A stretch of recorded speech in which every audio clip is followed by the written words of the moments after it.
People often see The Look of Silence and The Act of Killing and they ask, how on earth did you get these people to speak so openly?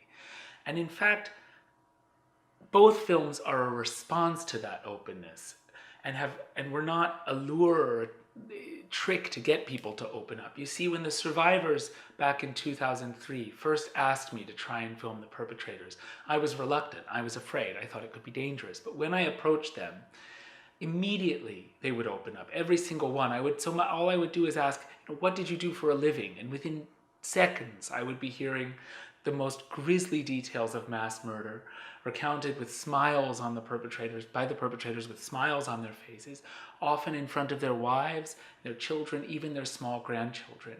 And so to get people to open up about the crimes was very easy. It required nothing. Now, to get people to open up about their feelings regarding the crimes was another matter, and but that's not something that involved no special skill. That's the same. All I had to do was to approach the perpetrators as human beings, to resist the temptation of making the leap from saying these men have done something monstrous to these men are monsters, because I knew to do that would be to just reassure myself that I'm not like them. Whereas in fact, I would hope that I wouldn't do the same things they did if I grew up in their families at that time, but I know I'm very lucky never to have to find out. And essentially, all you have to do to get people, anybody, perpetrator or ordinary person, to open up about their feelings, to open up as a human being, is to approach them as a human being, with empathy, with respect, and with an open heart.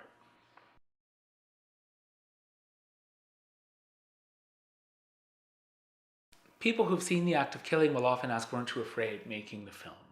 And to be honest, that was an emotionally frightening film to make. But The Look of Silence was a physically frightening film to make. When Adi said he wanted to approach the perpetrators and confront them, I had to think, how can we do this safely? And I understood that perhaps if we worked from the lowest ranking perpetrator up the chain of command, and we worked swiftly, so we do another confrontation every day, I shot only with a Danish crew. If Adi didn't bring any ID, so that if we were detained, they would have trouble figuring out who he is by the time we got help from an embassy. If we had his family at the airport ready to evacuate in case there was any danger, and if we had a getaway car so that it was harder to follow us, if we should need to run away, then we might just about be able to get through this without being physically harmed. So we took all of those precautions.